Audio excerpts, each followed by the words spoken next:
Mushoku Tensei is one of the most popular anime airing currently, with Season 1 being pretty highly received. I, anime YouTuber number 3 million, however, have multiple issues with the series that I don't really feel like I can ignore anymore, especially with recent author comments about certain serious topics. I'm going to preface this video by saying that I understand Mushoku Tensei is a very popular series, and that my comments within will likely be highly controversial. If you enjoy Mushoku Tensei, that's perfectly fine. This video is my subjective opinion about a piece of fiction I consumed. Now that the obligatory subjectivity preamble that I shouldn't have to repeat so often is out of the way, what is Mushoku Tensei? Our protagonist, whose name we do not know before getting isekai'd, was a mid-30s NEET who was ruthlessly bullied throughout his high school life, causing him to become a shut-in. After decades of living this lifestyle, and after the death of his parents, he was kicked out by his siblings for not even attending his parents' funeral, and after wandering the streets, he was killed by a vehicle trying to save someone in the street. Cue Rudeus Greyrat. Now, one thing we have to get out of the way first is that he still retains the mental capability of his 30-year-old self despite being reborn. Not only does he form fully coherent thoughts about his surroundings, as a literal newborn baby, the anime doubles down on this by having the voiceover be old Rudy's voice. Rudy, despite being in a newborn's body, is a 30-year-old man. People point out that his brain is different now because he holds no attraction to his new mother, despite not actually being his mother. Which is true, but does not necessarily undo that he is thinking the same thoughts, using the same inner voice, and having the maturity and intellect of someone with a fully developed 30-year-old brain. He uses his fully developed brain and natural talent he was seemingly born with to excel in magic. He goes along this journey being unbelievably skilled in having people essentially flock to his existence. Rudy is, in my opinion, a power fantasy. However, I do not think that is an inherently bad thing. There are a lot, and I mean a lot, of power fantasy art pieces out there. Now, a lot of people may have specific criticisms, like how power fantasy characters are boring or whatever, but there is nothing intrinsically wrong with it. Sometimes you want to just sit down and watch a guy be good at everything. The issues for me arise with everything after. My primary issue with Mushoku Tensei is how it is billed as a story about this, at this point, mid-40-year-old man getting to live the life he didn't get to live, growing and changing as a person and trying to redeem himself. Don't just take my word for it, take it from hundreds of fans of the series saying that this is a redemption story. Quote, a second chance at life, morality, personal growth and improvement, the hero's journey, quote, never too late to change, redemption, rehabilitation. These are all themes that fans would point to when asked about the story. This is a very cool thing for a series to tackle, and if we operate under the viewpoint that Mushoku Tensei is a story that is meant to address or tackle Rudy's mistakes to show that he can change and grow or redeem himself for his past life as a scumbag shut-in, why is he a sexual predator? If you ask me how Rudy has changed over these past 2 seasons of Mushoku Tensei, to be honest, I wouldn't really have much to tell you. There is one scene in Season 1 where he is uncomfortable with the prospect of going outside as images of his past life flash through his mind, namely the bullying and harassment he faces. He overcomes this wall and is able to go further beyond his front yard. In the anime at least, that's really all I got. Besides that, it kind of seems like he was born the perfect guy. There were fragments of interest that were planted for me, and then it seemed like they were forgotten because they would stand in the way of Rudy actually having obstacles. At first I was intrigued about an upcoming bath scene, but it didn't really leave the impression on Rudy and his behavior that I had wanted. Then, after a long series of unfortunate moments, Rudy's actions end up causing the death of another human being. I was actually very much looking forward to the payoff of this moment, but it never really came, at least personally speaking, and instead we get what follows. What we actually see is the wish fulfillment power fantasy side of the series really show its face. First things first, Rudy makes friends with an actual, not 30-year-old child. This child is quite impressed with Rudy's innate magic skill and tends to follow him around not only because of that, but also because Rudy had saved her from being attacked by a bunch of bigots. Rudy, the adult man, then goes to take a bath with this actual literal 5-year-old and forcefully undresses that child. This scene was genuinely really fucking uncomfortable to watch. Now, in Mushoku Tensei's defense, this was actually portrayed as a bad thing. His parents come down on him for this, however, not for being an adult undressing a child because obviously they don't know about that, but because undressing only girls is bad, not that forcefully undressing children is bad. Not only does Rudy as an adult get away with undressing a child, he also gets away with being a sex pest towards a character that is intentionally drawn to look more childlike. Not only did he take a pair of Roxy's underwear without her consent, literal sexual harassment, they get taken from him at some point and he literally receives them back from someone else as a reward for his actions. He also proceeds to make figures of this girl, creating them with detachable clothes to show her naked, yet another form of very gross sexual harassment of this girl he has not spoken to in years at this point. The story never impugned him for these actions. In fact, the predator figures he creates end up getting him out of a jam, further rewarding him for his predation. Additionally, Rudy meets a 10-year-old girl he was tasked to train. Over the years as they get to know each other, Rudy would continually make advances on her until she rejected him outright on his 10th birthday, telling him to wait until he is 15.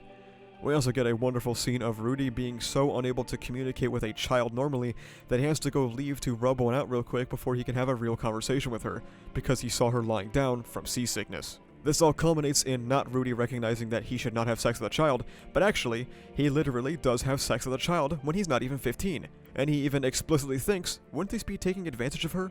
And he still does it. The common response to that is that she initiated and, she is a child and he is not. He is at least mentally 30 years old. The girl ends up feeling like she doesn't deserve to be with someone so great, so she heads off to, I presume, get stronger and become the kind of person she wants to be.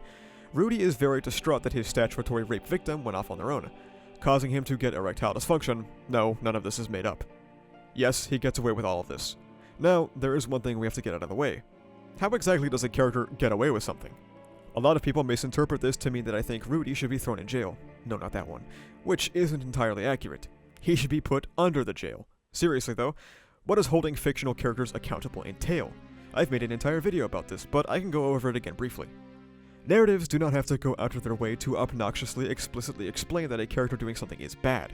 There are tons of other alternatives to this. How about, hey, Roxy is not a fan of Rudy literally sexually harassing her, and it puts a strain on their relationship going forward. How about, hey, Rudy could be punished narratively by taking advantage of a child and having her leave him. Oh shit, that's what happened. We're so close. It would be a shame if the reason for her leaving was because actually Rudy is an incredible guy even though he will go on to assault other women in Season 2 and face zero repercussions for it. As an example of denouncing a character's actions visually, I often use this ReZero scene, in which the protagonist, trying to say that a woman in his life owes him a greater debt than she can ever repay, looks absolutely deranged. You don't need the series to come out and exposition dump about how bad this is, because through the use of the visual medium, it accomplishes the same thing.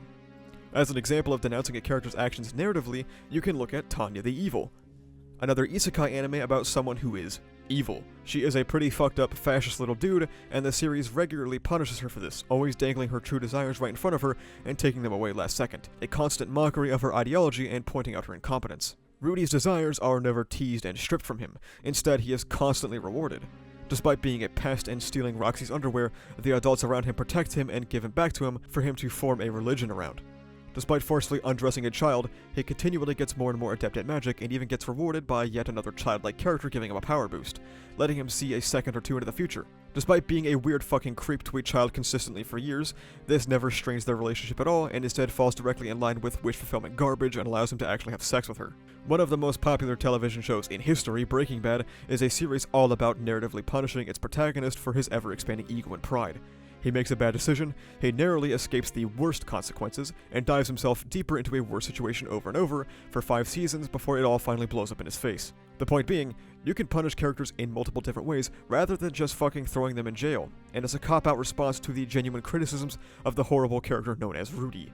Mushoku Tensei's issue is that it isn't a redemption story, even though it desperately bills itself as one. Having completely unearned moments of Rudy talking about how people can change, when the only thing that has changed about him is his capability to go outside and expand his predator zone. The story does not portray the horrible things he does to children as bad things, sometimes even playing them off as gags, like when he talks about grooming a 5-year-old girl and rolls around in his bed calling her name as a joke. Rudeus changes so little, in fact, that one of the first things he does in Season 2 is attempt to, quote, wait for the right moment as a 15-year-old girl gets drunk so that he can have sex with her, which is when he finds out that he has erectile dysfunction. Solving his ED becomes one of his primary motivating factors, and because some girls broke one of his predator figurines, he restrains them and sexually assaults one of them to see if he can get his dick hard again. No, again, I'm not making this up. Nobody really cares that he does this at all, because the series falls directly in line with the expectations of a wish fulfillment, power fantasy harem anime, where the protagonist who gets isekai gets sent to a world where he will never get punished for anything he does or thinks, the world being finally crafted for his abhorrent existence. Now, let's go ahead and talk about the elephant in the room that I know everyone has probably already heard about. That the author took to Twitter a couple weeks ago to post about Rudy's thoughts on slavery, because an episode aired where Rudy went to go participate in the slave trade, to acquire a slave that can make more figurines for him and his friend. The author would state, quote, Rudy doesn't have any feelings of hatred for slavery. He feels like it's not necessarily the case that all slaves are universally unhappier as slaves than they would be before becoming slaves. So while kidnapping is evil, he can't say with certainty that slavery itself is evil and doesn't want to impose his own sense of justice upon a culture he is unfamiliar with. I want to make one thing clear. Depicting slavery, in my opinion, is not an inherently bad thing. It's a part of humanity that still persists to this day, and just like many fucked up aspects of human culture, it's something people tend to criticize or show the abhorrence of in media. The issue comes in 3 parts. 1. Rudy's motivation to purchase a slave. 2. The portrayal of the slave market in the anime. And 3. The author's comment and how it pertains to Rudy's character. I would like to reiterate that in a story that is supposed to be about how Rudy has grown and changed from his previous lifestyle, it is an extremely hard pill to swallow that he is of the belief that slavery is not evil. Now, actually, believe it or not, this is actually fairly consistent with Rudy's past characterization. Someone who has no respect for the autonomy of others and regularly grooms, takes advantage of, or sexually assaults people. His lack of care for this particular topic, and lack of any hesitation when it comes to actually participating in the slave trade, is completely in line with what we know about Rudy. Because this is not a redemption story, it's a story about a bad person getting away with being a bad person while the story shoves down your throat that he's improving. Rudy also internally uses the logic of not my culture, not my wheelhouse to further distance himself from his participation in slavery. Something that many people online defend him with, and also saying that if you existed in the early 1700s, you would also partake in the slave trade because it was the normal, right? First things first, let us remember that Rudy wasn't born in this world. He was born in the modern day where people already knew that slavery was not good. So if you believe that if you were transported back to a time period or a world where it was accepted, and you would participate in that market, that is an unfortunate self-report. Additionally, assuming that everyone back when slavery existed was a fan of it is a reductionist historical viewpoint and a factually wrong one at that. Let's take for example the United States. Patrick Henry, the first governor of Virginia in the United States back in 1776, thought that slavery was an abhorrent act, right at the formation of the country. Now, let's disregard that he continued to own slaves because it was convenient for him, because despite this, he was still a piece of shit. A man named George Keith, a Scottish religious leader alive in the early 1700s and late 1600s, was a very early opponent of slavery, and was the great-grandfather of George Wythe, one of the founding fathers of the United States who became increasingly troubled by slavery, growing more anti-slavery over the last 20 years of his life. Also, I don't know, the US Civil War happened. Of course, this is a uniquely American perspective on the issue, and I am of course not saying that slavery is only an American thing. It was, and still is, a global issue, and I'm sure people will dismiss this discussion because of my use of American history, because the author is from Japan. Let us disregard that Japan also has a history of slavery. During World War II, the Japanese military would use civilians and prisoners of war as forced labor on projects such as the Burma Railway, and according to Korean historians, 60,000 conscripted Koreans would end up dying from exhaustion and poor working conditions. So Rudy, coming from a world that has had a studied battle about slavery, has no negative feelings about the practice. And all because Sophie brought up the concept of getting a slave to make figurines, he instantly jumps on board with it, zero hesitation. Because as mentioned earlier, Rudy has no problem with participating in an act that strips someone of their own agency, stripping them of their right to be compensated for their labor, of their right to choose who to provide labor to, and their right to end that employment at any time. While this is going on, Mushoku Tensei is playing the literal generic upbeat happy town music as they stand around literal fucking commodified humans.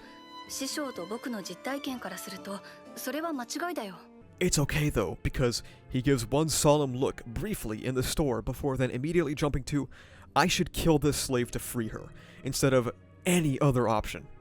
But it's okay, because Rudy buys a slave and she lives a better life. Therefore, owning people as property is good, actually. Now, I think it would be very silly to say that no slaves were content or lived from their point of view decent lives. If your entire family line has been slavery and all your life has been slavery, that becomes your normal. So when the bar is raised even an inch, you end up appreciative of that. But the argument that Rudy's slave is now living a better life feels like it removes the context of the decision to purchase her. Rudy was simply trying to get somebody to make figurines, and instead of hiring somebody and paying them a wage or a commission, he participates in the commodification of humanity, further lining the pockets of slave owners and propagating the slave trade when there were multiple other options. Rudeus Greyrat is just not a good person. And when the story has the themes it's trying to go for, I feel very, very hesitant to actually get invested in him as a character or enjoy the themes of the story when there is such a massive walking, talking contradiction in its protagonist. I'm gonna go ahead and get 4 common responses to any and all Mushoku Tensei criticism out of the way now. Oh, so he should just wait until he's 18 to have meaningful relationships then? Yes. Oh, is he only supposed to date adults as a child? No. Do not be intentionally obtuse. People do not know he is an adult, so they would be creeps too. Huh. The tourist filter worked. You can't truly appreciate great Japanese media. If being a tourist means I don't like pedophiles and don't like slavery, then call me a tourist. You're just taking the moral high ground. If taking the moral high ground means that I don't like pedophiles and don't like slavery, then sure, I am. At the end of the day, Mushoku Tensei just really is not for me. I've given it a real try, and Rudy really puts me off of the series. If you enjoy it, that's completely fine. This video isn't designed to make you dislike something you enjoy, it's made to be, well, my opinion on it, since a lot of people ask me my thoughts on it, as I occupy a lot of ReZero spaces. Final thoughts. I really do not fucking like it. I really do not like Rudy and his pedophilic, slavery apologist tendencies, and what minor character moments people might point out inevitably in the comments are absolutely overshadowed for me by this terrible behavior. Thank you so much for watching. If you like this video, please remember to like, comment, and subscribe for the funny YouTube algorithm.